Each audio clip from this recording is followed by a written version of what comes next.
एक समय था जब भारत को सोने की चिड़िया कहा जाता था।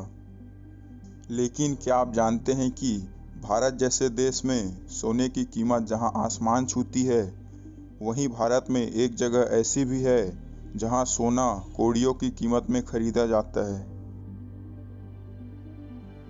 इस बात पर यकीन करना थोड़ा मुश्किल है, लेकिन फिर भी ये बिल्कुल सच है। इतना ही नहीं, यहाँ निकलने वाला सोना किसी खदान से नहीं बल्कि एक नदी से बहकर आता है। आखिर कौन सा है ये जगह और कैसे मिलता है सोना, चलिए देखते हैं।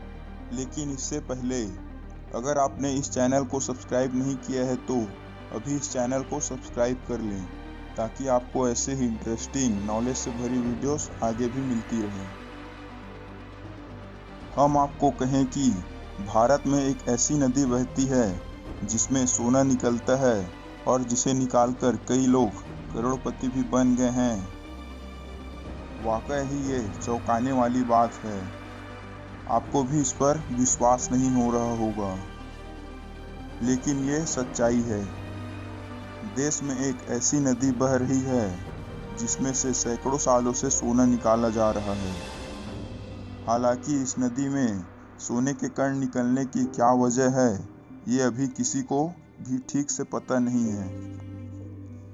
भूवैज्ञानिकों का मानना है कि ये नदी कई चट्टानों से होकर गुजरता है। इन चट्टानों में घर्षण होने की वजह से सोने के कण इनमें घुल जाते हैं। ये नदी देश के झारखंड, पश्चिम बंगाल व उड़ीसा के कुछ इलाकों में बहती है। कुछ जगहों पर तो इसे सुवर्ण रेखा के नाम से भी जाना जाता है।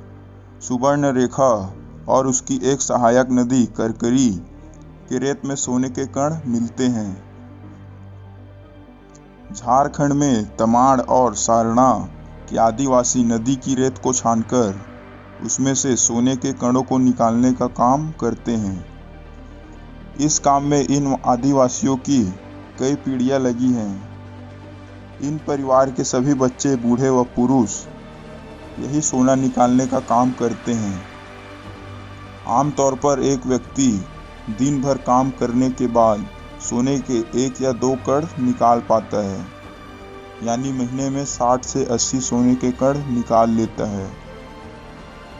ये कण चावल के दाने या उससे थोड़े बड़े होते हैं। रेत से सोना छानने का काम साल भर चलता रहता है। हालांकि बाढ़ आने के दौरान ये काम 2 महीने तक बंद कर दिया जाता है। शिक्षा की कमी होने के चलते ये आदिवासी लोग इन सोने के दानों को मिट्टी की कीमत में बेच देते हैं। लेकिन इन्हें खरीदने वालों पर तो मानो नोटों की बारिश हो गई हो।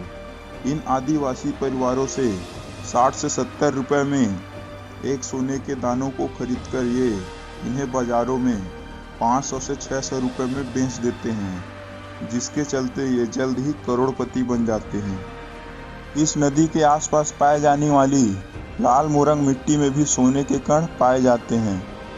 चट्टानों और पत्थरों के बीच पाए जाने वाली इन मोरंग मिट्टी को खोदकर आदिवासी इन्हें अपने घर ले जाते हैं और बड़े बर्तनों में इन्हें छानकर सोने के कणों को निकालकर अलग कर लेते हैं।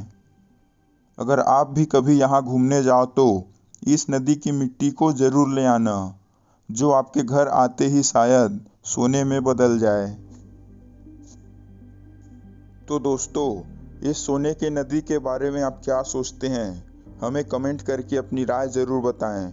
साथ ही इस वीडियो को लाइक करना ना भूलें और अपने सोशल नेटवर्क्स व अपने दोस्तों को यह वीडियो शेयर भी कर दें और हमारे चैनल को भी सब्सक्राइब करना ना भूलें।